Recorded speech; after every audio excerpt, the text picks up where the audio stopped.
My dear students, आज नया topic start कर रहे हैं थर्मोडायनामिक्स अर्थात ऊष्मागतिकी। क्या है थर्मोडायनामिक्स, ऊष्मागतिकी, इस पर आज हम चर्चा करने वाले हैं। My dear, thermodynamics is a branch of physical chemistry which deals with the amount and type of energy change taking place in a physical and chemical process. Thermodynamics, जिसे आप ऊष्मागतिकी कहते हैं, यह फिजिकल केमिस्ट्री, भौतिक रसायन की एक शाखा है, एक ब्रांच है, जिसके अंतर्गत हम फिजिकल और केमिकल प्रोसेस, भौतिक एवं रासायनिक प्रक्रमों में होने वाले जो ऊर्जा परिवर्तन हैं उनका हम इसमें अध्ययन करते हैं। ठीक है, ये जो ब्रांच है कहलाती है थर्मोडायनामिक्स, यानी कि इसको हम कहते हैं ऊष्मागतिकी। Laws of thermodynamics, 0th law, 1st law, 2nd law, 3rd law, इस पर हम डिस्कस करें, और कुछ स्टेट फंक्शंस, एंथैल्पी, एंट्रोपी पर हम डिस्कस करें। उससे पहले थोड़ी सी टर्मिनोलॉजी हम आपको बताए देते हैं। क्या है ये टर्मिनोलॉजी, ये शब्दावली जो इसमें यूज होती है, इसका जानना आपके लिए आवश्यक है। तो सबसे पहले बात करेंगे सिस्टम पर। सिस्टम, जिसे आप कहते हैं निकाय, क्या होता है system? My dear, system is a part of universe. Universe का एक पार्ट है which is separated from the rest by definite, real or imaginary boundary. A part of universe, universe का एक भाग जो सेपरेट है, जो अलग किया जाता है, इमेजिनरी, जो इमेजिन की गई बाउंड्री है, जिसे आप काल्पनिक कह सकते हो, या कोई रियल बाउंड्री उसकी है। ठीक है, that is under study for observation, जिसका हम अध्ययन कर रहे हैं, वो जो है वो सिस्टम है। द्रव्य का प्रतिदर्श, मैटर का एक पार्ट, जिसका हम अध्ययन कर रहे हैं, जिसकी हम स्टडी कर रहे हैं, जिसका हम ऑब्जर्वेशन कर रहे हैं, और उस पे effect of temperature, pressure and other factors, ताप, दाब और अन्य कारकों के प्रभाव का हम अध्ययन कर रहे हैं, वो पार्ट कहलाता है सिस्टम। मान लीजिए ये एक सिस्टम है, ये मार्कर, इसका अगर हम स्टडी कर रहे हैं तो ये एक सिस्टम है। ठीक है, तो द्रव्य का प्रतिदर्श, पदार्थ का वह अंश, वह पार्ट, वह हिस्सा जिसकी हम क्या कर रहे हैं, स्टडी कर रहे हैं, जिसका हम ऑब्जर्वेशन कर रहे हैं, जिस पर टेम्परेचर, प्रेशर और वेरियस फैक्टर्स के इफेक्ट की हम स्टडी कर रहे हैं, वो जो है पार्ट कहला रहा है सिस्टम। और सराउंडिंग्स क्या है, उस सिस्टम का परिवेश क्या है? देखो, the remaining universe around the system, जो रिमेनिंग पार्ट होता है सिस्टम के चारों ओर, जो भी कुछ है यूनिवर्स में, वो सभी उस सिस्टम का क्या होगा? परिवेश होगा, सराउंडिंग्स होगा। ठीक है, विच बाय ए रियल और imaginary boundary is called surrounding, जिसकी इमेजिनरी बाउंड्री हो सकती है, काल्पनिक सीमा हो सकती है, या उसकी कोई वास्तविक सीमा हो सकती है। ठीक है, जैसे मान लीजिए हम किसी ह्यूमन का स्टडी कर रहे हैं, उस ह्यूमन पर हम टेम्परेचर, प्रेशर और कुछ अदर फैक्टर्स के इफेक्ट की हम स्टडी कर रहे हैं, तो ह्यूमन बॉडी क्या हो गई? ह्यूमन बॉडी हो गई एक सिस्टम। ठीक है, ह्यूमन बॉडी क्या हो गई? सिस्टम। और ह्यूमन बॉडी के चारों ओर यूनिवर्स में जो भी कुछ है, जहां तक भी है, वो सारा का सारा क्या होगा? उसका सराउंडिंग्स होगी, उस सिस्टम का परिवेश होगा, उस निकाय का परिवेश होगा। ठीक है, और सिस्टम और सराउंडिंग्स मिलके क्या बनाते हैं? ये बनाते हैं यूनिवर्स, जिसे आप कहते हो विश्व। ठीक है, मान लीजिए हम इस मार्कर की स्टडी कर रहे हैं, तो ये मार्कर हो गया सिस्टम, और इस मार्कर के अतिरिक्त जो भी कुछ है चारों तरफ इस मार्कर के यूनिवर्स में, वो इसकी सराउंडिंग्स हो गई, वो इसका परिवेश हो गया। ठीक है, क्लियर हो गई बात? अब बात करेंगे टाइप ऑफ सिस्टम्स की। जो निकाय है वो कितने प्रकार के होते हैं?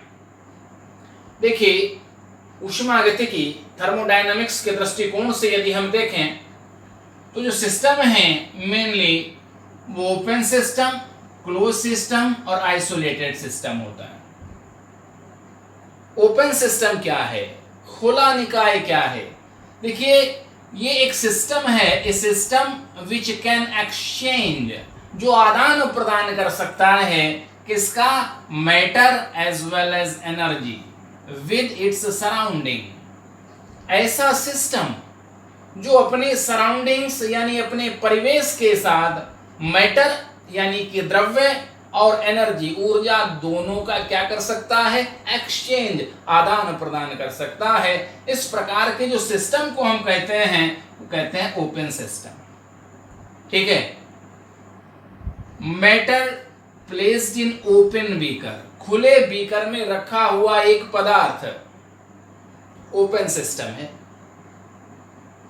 किसी बीकर में एक सब्सटेंस रख दीजिएगा, वो बीकर अगर ओपन है तो वो सिस्टम ओपन होगा, क्योंकि वो मैटर अपने सराउंडिंग्स, अपने परिवेश के साथ मैटर का एक्सचेंज तो करता ही करता है, एनर्जी का भी एक्सचेंज कर सकता है, दोनों का एक्सचेंज कर सकता है, मैटर को भी एक्सचेंज कर सकता है, आदान प्रदान कर सकता है। ठीक है, मान लीजिएगा वाटर रख दीजिएगा आप उसमें, तो वाटर इवेपोरेट हो जाएगा, तो ये क्या हो गया? मैटर कम हो गया। और एनर्जी का भी चेंज कर सकता है, वो उसका टेम्परेचर डाउन भी हो सकता है, उसका टेम्परेचर इंक्रीज भी हो सकता है। तो इस प्रकार का जो सिस्टम है वो ओपन सिस्टम है। दूसरा क्लोज सिस्टम, जिसे कहते हैं बंद निकाय। क्लोज सिस्टम क्या है? A system which exchange energy, जो ऊर्जा का तो आदान प्रदान कर सकता है, बट नॉट मैटर, लेकिन मैटर, द्रव्य का आदान प्रदान नहीं कर सकता है अपने सराउंडिंग्स के साथ, अपने परिवेश के साथ। ठीक है, यदि किसी बीकर में कोई सब्सटेंस रखा है और उस बीकर को हमने क्लोज कर दिया,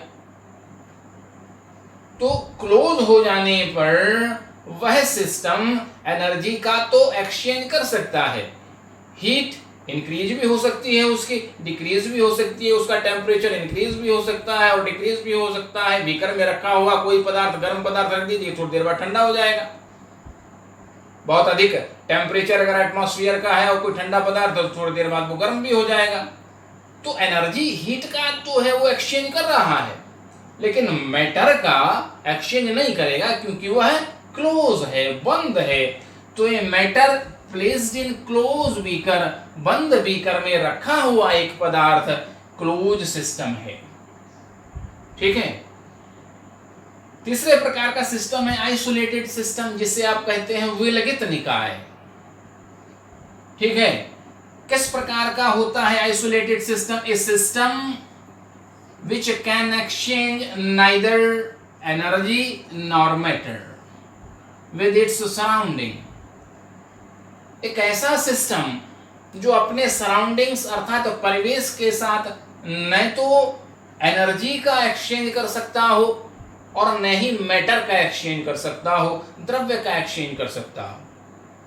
इस प्रकार का सिस्टम जो है उसे हम कहते हैं आइसोलेटेड सिस्टम, यानी कि विलगित निकाय। ठीक है। Matter placed in close thermos. Thermos आपने देखा है, एक सामान्य सा थर्मस, उसमें कोई मैटर, कोई सब्सटेंस आप रख दीजिएगा और उस थर्मस को क्लोज कर दीजिएगा, तो उस थर्मस में जो भी सब्सटेंस आपने रखा है, जो भी मैटर आपने रखा है, न तो वो हीट यानी एनर्जी का एक्सचेंज कर सकता है अपने सराउंडिंग्स के साथ, और ना ही वो मैटर का एक्सचेंज कर सकता है, क्योंकि क्लोज है। ठीक है। तो क्लोज थर्मस में अगर कोई मैटर रखा हुआ है, अगर वो गर्म है, हॉट है, तो हॉट ही रहेगा, कोल्ड है तो कोल्ड ही रहेगा, ठंडा है तो ठंडा ही रहेगा, नहीं तो उसका टेम्परेचर ही चेंज होता है, और ना ही कोई वो है मैटर का एक्सचेंज करता है। तो इस प्रकार के जो सिस्टम हैं उनको हम कहते हैं आइसोलेटेड सिस्टम, यानी कि विलगित निकाय। ठीक है। अगर फेज के बेसिस पे अगर हम क्लासिफिकेशन करें तो सिस्टम होते हैं टू टाइप्स के। एक तो होता है होमोजेनस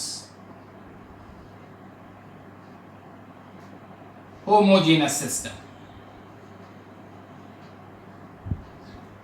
होमोजेनस सिस्टम में फेज जो है